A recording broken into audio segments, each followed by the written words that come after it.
Encore un bon matin aujourd'hui, il est 11h02. Nous sommes le 4 juillet.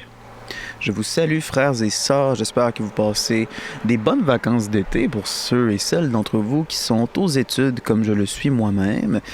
En fait, moi je viens de terminer ma session d'été, hein. Alors bon, vous savez ce que c'est? Si vous savez ce que c'est, vous savez ce que c'est. Tiens donc, aujourd'hui, avant d'indulger dans le vice, commencer par une petite prière, pourquoi pas? Mon Dieu Tout-Puissant, mon Père, je te remercie juste pour ce petit temps à l'extérieur comme ça, où tu me donnes l'occasion, le temps libre et la capacité de juste parler de toi, de ton amour, de le partager avec des gens qui, je l'espère, en seront consolés. Pour tous ceux qui ont besoin de se faire rassurer de ton amour, de la possibilité d'avoir l'assurance de ton amour pour eux. Seigneur, que ce soit pas de par ma vanité, ma grande prouesse de sagesse intellectuelle humaine de la chair que je parle, mais que ce soit de toi, de ton amour à toi, Seigneur, de ta justice, de ta bonté, que je puisse témoigner fidèlement de ce que tu as fait pour moi. Et je te demande, à travers ce médium digital, que tu puisses toucher les cœurs selon le besoin que tu perçois, Seigneur. Je me sens entre tes mains, au nom de Jésus. Amen. Et maintenant, je m'en grille une avec vous. Pourquoi pas? C'est l'été, c'est les vacances. Alors allons-y. On est toujours sur le Legend Maritime Morning. Et non, on va profiter là, un petit peu. Là. J'ai envie de profiter du fait que à l'extérieur, il fait beau. Il fait chaud. Un peu trop aujourd'hui. Un petit peu trop chaud. Le soleil tape, là. Il tape, le soleil. C'est peut-être parce que je suis pâle, là. Mais il me semble cet été, là, le soleil, il fait mal à la peau à chaque contact.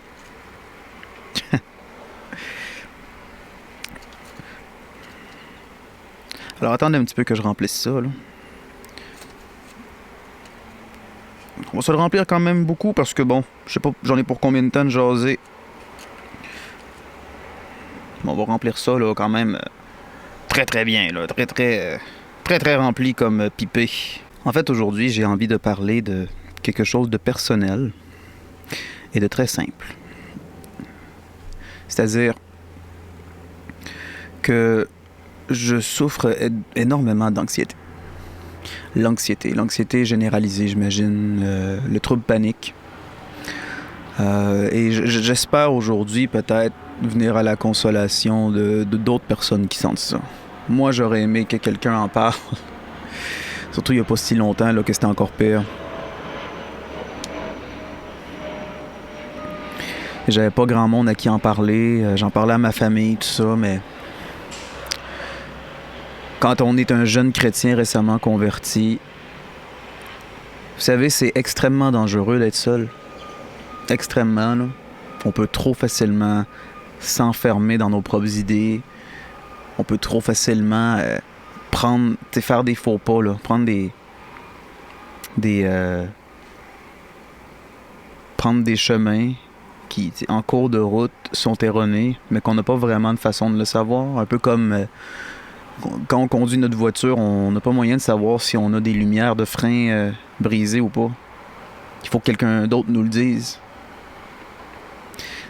De cette même façon-là, il y a tellement de façons que nous sommes aveugles et qu'on essaie de se conduire tout seul. D'une part parce que les jeunes, je pense qu'on prend ça beaucoup au sérieux. Si on est des convertis, on n'est pas né culturellement dans le christianisme peut-être, ou du moins pas dans le catholicisme, tout ça, et on n'est pas né là-dedans, ou en tout cas on a renoncé à cette foi-là, et on y revient, ou on y vient pour la première fois, et on essaye vraiment d'être bon, là. On voit le manquement moral qu'il y a aujourd'hui dans le monde et on voit à quel point le christianisme est demandant d'une certaine façon du point de vue moral. On s'imagine que d'adhérer strictement, légalistiquement au commandement, ça va arranger nos problèmes, ça va arranger notre anxiété, ça va arranger les problèmes dans le monde. Alors bon, jusqu'à un certain point, oui, à tout ça. Mais il y a quand même une certaine naïveté là, de confondre le spirituel avec le physique, vraiment de les mélanger là, les deux, là, de sur-spiritualiser tout. Je pense que c'est une tendance qui est commune pour des récents convertis. Ça vient d'une espèce de zèle, on voit un petit peu la grâce de Dieu dans notre vie, donc on la voit un petit peu dans tout, et ça c'est très bien. On voit aussi un petit peu le malin dans tout, parce que notre culture est bel et bien corrompue jusqu'à la moelle, et par le malin. L'ennemi, le prince de ce monde, c'est vraiment le prince de ce monde. Là. Et quand je parle du prince de ce monde, hein, à ne jamais confondre, je ne parle pas de Dieu ni de rien de bien. Là. Le prince de ce monde, c'est le Satan. Et puis, c'est l'ennemi. On voit bien que le monde est sous son pouvoir. Et donc notre conversion, notre jeunesse zélée nous pousse à le voir partout. Nous pousse à une très grande conscience de nos propres manquements.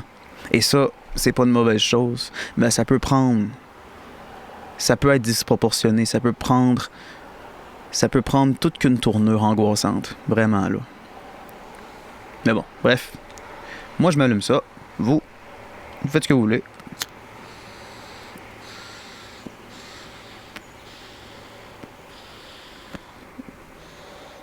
Je sais en plus que la plupart des gens qui vont regarder ça, c'est peut-être même pas des jeunes. Vous êtes peut-être quelqu'un qui a vécu toute sa vie dans le catholicisme. Je pense que typiquement, les personnes qui vont regarder ça sont peut-être plus âgées, là. Et que donc, vous comprenez peut-être même pas le fait que certains jeunes peuvent être aussi scrupuleux.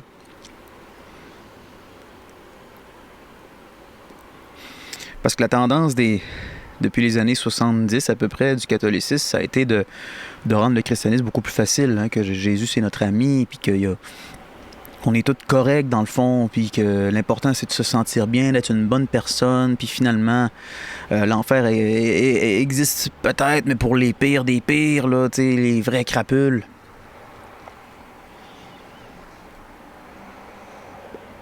Ça a été une grosse tendance, ça.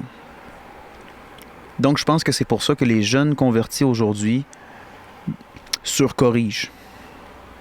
Quand on voit les mouvements traditionnalistes, c'est surtout des jeunes. On voit ça sur Internet. Là, les jeunes sont sur Internet. Moi, je suis sur Internet, beaucoup de mathéologie. Et je veux dire, il y a tellement d'informations sur Internet. Et évidemment que c'est bien, il faut en profiter. Là, mais ça reste que l'Internet, les recommandations, l'algorithme qui apprend tes goûts et qui va te recommander des choses selon tes tendances et tes goûts, va avoir cette tendance-là à suggérer des choses de plus en plus extrêmes. Et les extrêmes, ça soulage. Parce que c'est tout le temps des versions déformées de la réalité, simplifiées en fait. C'est de prendre une image en Full HD 1080p et de la mettre en 240p, tout pixelisé. Donc oui, c'est l'image de la réalité, mais c'est tout un petit cube formaté. C'est tout simplifié. Donc ça donne des solutions simples à des problèmes complexes. La tendance, par exemple, à dire que la maladie mentale n'existe pas. Que c'est juste du manque de foi, c'est juste du manque de prière. Alors vous, qui êtes peut-être plus âgé et qui avez vécu l'évangélisation des années 70 facile et accessible comme ça, d'une façon tout à fait justifiée, vous riez de ça, dans le fond. Ça n'a pas de bon sens. Et évidemment que ça n'a pas de bon sens de penser comme ça. Le cerveau, tout comme les yeux, peuvent avoir des défauts. Ce sont des organes du corps. Nos poumons peuvent avoir des défauts. Nos yeux, on a besoin de lunettes. Notre cerveau, parfois, on a besoin de médication. Et d'avoir des meilleures habitudes de vie. C'est pour ça que j'aime tellement C.S. Lewis, d'ailleurs. Lui, il parlait beaucoup de ça, là, de la tendance à sur-spiritualiser. Là. Ben voilà, ça, c'est un bon exemple.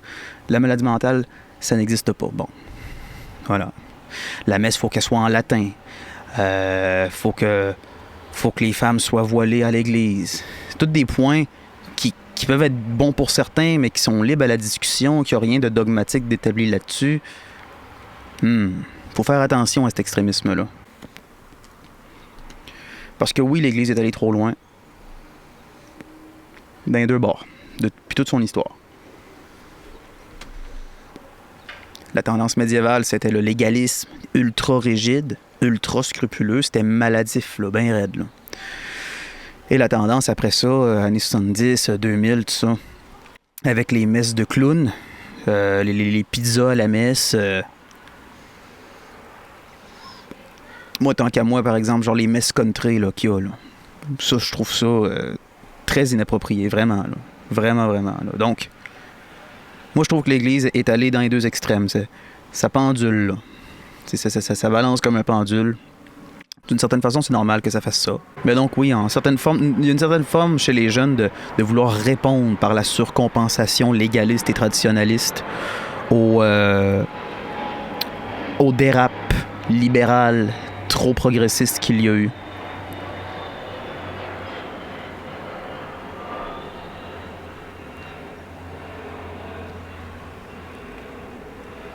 Mais voilà, tout ça pour dire qu'en tant que jeune chrétien, c'est normal d'avoir un zèle, mais que parfois, ce genre de zèle-là, ben, éventuellement, on se rend compte que qu'on embarque, qu'on réintègre le judaïsme légaliste contre lequel Paul parle dans ses épîtres. Que notre salut vient de notre obéissance au commandement et non pas de la foi en Jésus qui emmène des bonnes œuvres. D'ailleurs, on va lire ça. On va lire ça. On est dans Romains, chapitre 9. Je commence au verset 30. Que dirons-nous donc? Que les nations qui ne poursuivaient pas la justice ont trouvé la justice qui est sur le principe de la foi.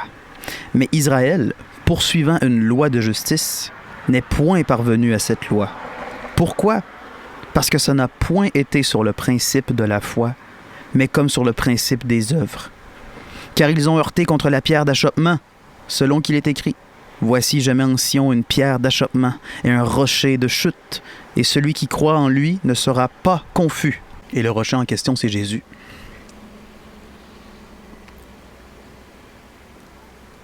Israël n'a pas trouvé, les judaïsants n'ont pas trouvé la justification parce qu'ils ont mis leur justification sur leurs propres épaules. Sur moi parce que je suis tellement obéissant, moi parce que je suis tellement parfait, c'est à cause de ça que je suis sauvé. Mais non, au départ, c'est parce que Dieu a fait miséricorde que tu es sauvé.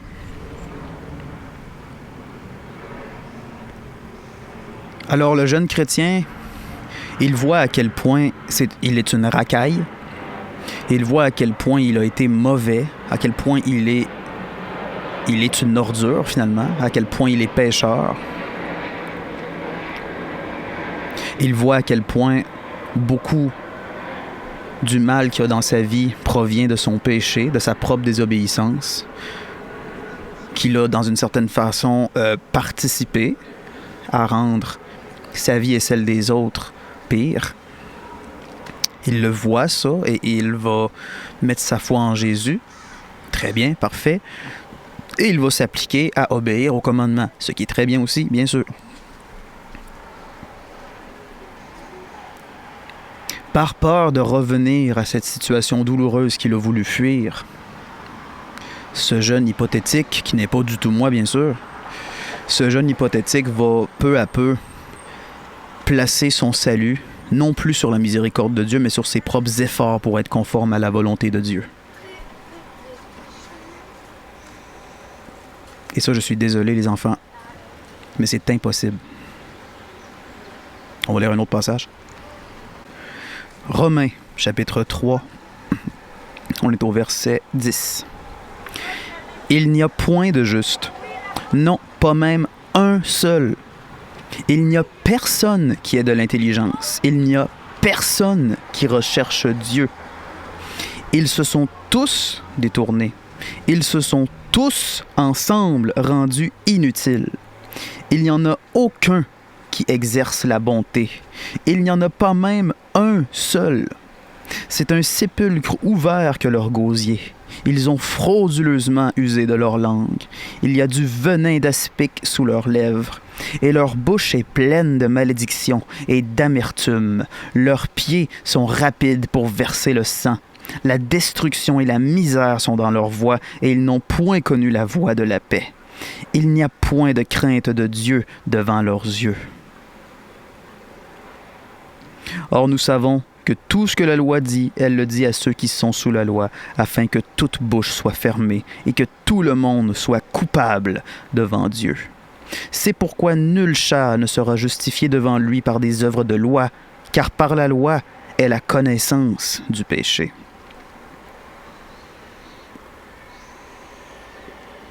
La loi, on la connaît par notre conscience, et elle a aussi été révélée par Dieu à Israël.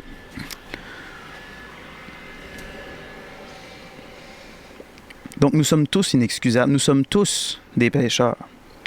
Ça, voyez-vous, c'est une tendance qui s'est grandement c'est une vérité qui s'est grandement moins faite proclamer depuis les années 70, depuis les efforts de rendre le christianisme plus accessible. Et voyez-vous, comme résultat, ça a fait en sorte que les gens sont partis de l'Église. Parce qu'à quoi bon y aller d'abord si c'est pas obligé? Si je suis correct dans le fond, si c'est pas grave, si c'est si facile, OK, m'aller à l'Église quand ça me le tente, m'aller être une bonne personne, puis m'a prier de temps en temps, puis écoute, dans le fond, tout va bien. Mais non, tout va pas bien. Et ça, la jeune tendance traditionnaliste a raison de ça. On est tous pécheurs. Il faut... Ce qui amène à la religion, c'est la conviction qu'on est pécheur. C'est la conviction qu'on est mauvais. À quoi bon l'Évangile, qui veut dire bonne nouvelle? À quoi bon une bonne nouvelle s'il n'y a pas de mauvaise nouvelle? La mauvaise nouvelle, c'est que par nous-mêmes, nous sommes damnés. Damnés, là. Par nous-mêmes, nous ne sommes pas bons. Nous n'arrivons à rien de bien. Même notre recherche de Dieu est teintée. Il n'y a personne qui recherche Dieu. Il n'y a personne qui recherche Dieu. C'est probablement de l'hyperbole, tout ça, mais c'est pour dire que même notre recherche de Dieu est teintée par peut-être un désir de paraître bon, par des imperfections. On a toutes sortes de motivations cachées. Je suis très content que vous ne voyiez pas mes motivations cachées présentement, à moi qui suis en train d'enregistrer ça. Mais heureusement, ce n'est pas moi-même que je proclame, c'est Dieu. C'est la miséricorde de Jésus. Mais maintenant, sans loi, la justice de Dieu est manifestée, témoignage lui étant rendu par la loi et par les prophètes. La justice, dis-je, de Dieu par la foi en Jésus-Christ envers tous et sur tous ceux qui croient. Car il n'y a pas de différence, car tous ont péché et n'atteignent pas la gloire de Dieu, étant justifiés gratuitement par sa grâce, par la rédemption qui est dans le Christ, Jésus, lequel Dieu a présenté pour propitiatoire par la foi en son sang, afin de montrer sa justice à cause du support des péchés précédents dans la patience de Dieu, afin de montrer, dis-je, sa justice dans le temps présent, en sorte qu'il soit juste et justifiant celui qui est de la foi de Jésus. Où est donc la vanterie? Elle a été exclue. Alors,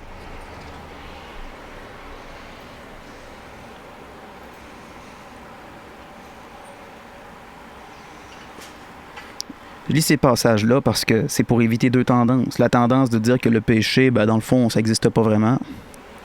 Et c'est aussi pour éviter la tendance de dire que c'est notre obéissance elle-même qui nous sauve. Notre salut est entre nos mains. Puis on peut juger les gens là, par leur conduite. Est-ce qu'ils sont-ils bien habillés à l'église? Est-ce que la femme d'un tel, est-ce que lui est en cravate? Est-ce que la femme d'un tel porte un voile sur la tête? Est-ce qu'ils se prosternent pour recevoir l'Eucharistie sur la langue ou est-ce qu'ils tendent leurs mains comme des vulgaires païens? C'est ces deux tendances-là qu'il faut éviter.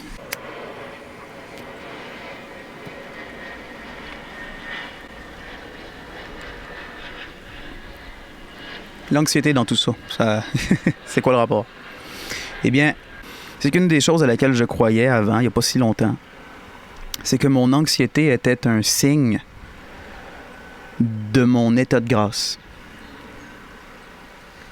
Mon anxiété est un signe que je suis désobéissant et que je suis pas en amitié avec Dieu.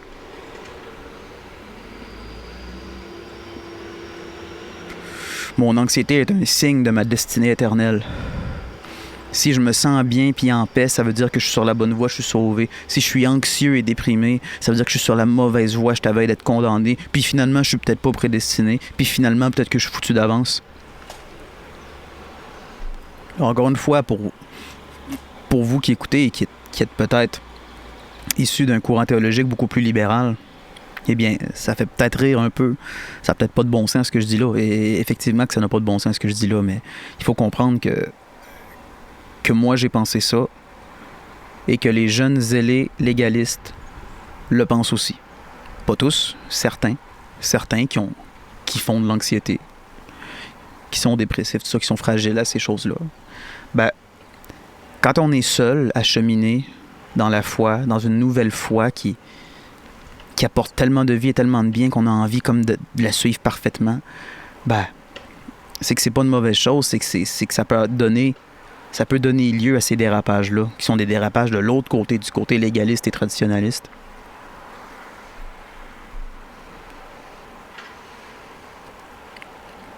Autant l'un comme l'autre, ce sont des erreurs.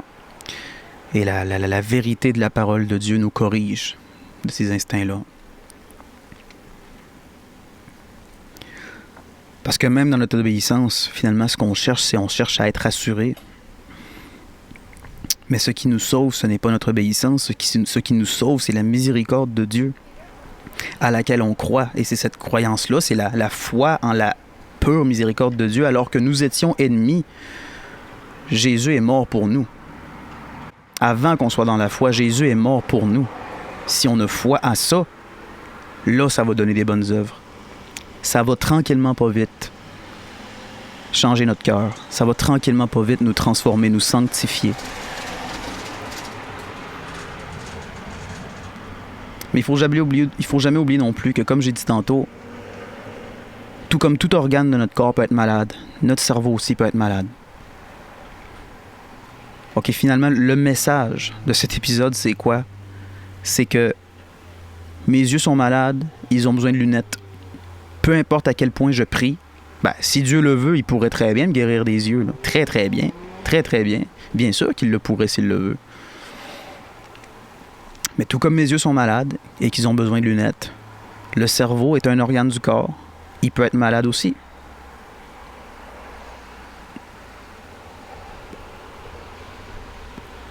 Et ce n'est pas être loin de Dieu que d'être anxieux. Au contraire, même, c'est même une certaine forme de grâce qu'on a dans ce mal-là. Dieu peut en faire surgir un plus grand bien, comme il fait avec tous les maux, tout le temps. Et ce plus grand bien-là, ben, c'est une plus grande confiance en lui. C'est une plus petite confiance en notre propre justice et une plus grande confiance en lui, par sa miséricorde. Ne vous sentez pas abandonné de Dieu, ne vous sentez pas que vous êtes genre pas prédestiné si vous êtes anxieux et dépressif. Ne le voyez pas nécessairement comme un éloignement de devant Dieu. Interrogez-vous sincèrement, genre, est-ce que je suis en train de suivre le Seigneur? Est-ce que je suis en train d'être sanctifié par lui? Est-ce que j'applique une certaine forme d'effort à être avec lui? À rejeter le péché, à rompre avec le péché? Est-ce que mon péché m'attriste? Ou est-ce que dans le fond, je suis indifférent? Ça, c'est sûr qu'il faut se poser ces questions-là, mais il ne faut pas que ça aille le step de trop loin, de commencer à se fier sur nos émotions puis notre santé mentale pour nous faire une idée de c'est quoi notre destinée éternelle. Écoutez, je ne sais pas s'il y en a énormément des gens qui ont pensé ça ou qui pensent ça ou qui sont en train de se battre avec ces difficultés-là en ce moment. Je le sais pas. Il y en a peut-être un. Mais s'il y en a juste un qui a vécu ça comme moi, sachez-le. Lisez Romains.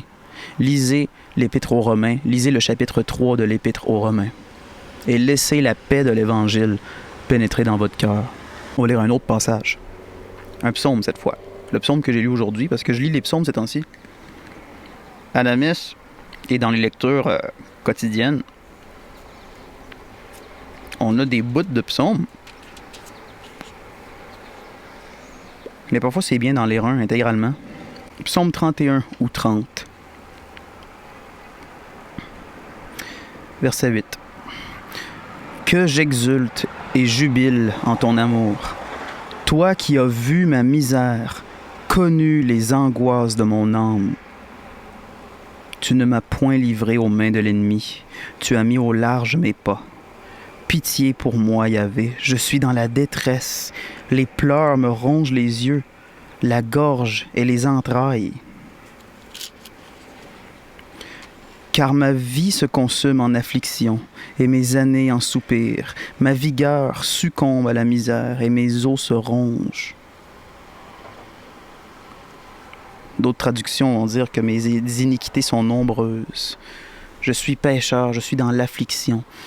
Mais toi, Seigneur, tu as connu mes angoisses, tu as vécu mes détresses. Il est venu les vivre, vraiment lui-même, avec un cerveau, en tant qu'humain. Il est venu vivre ça en la personne de Jésus, son Fils. Il est venu vivre nos afflictions. Jésus a connu l'anxiété, l'angoisse, la douleur, l'éloignement de Dieu alors qu'il était parfait.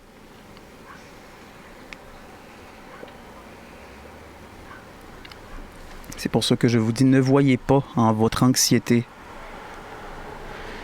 un signe que Dieu vous rejette. Pas du tout. Pas du tout. Sur ça, je vous souhaite la paix. À la prochaine.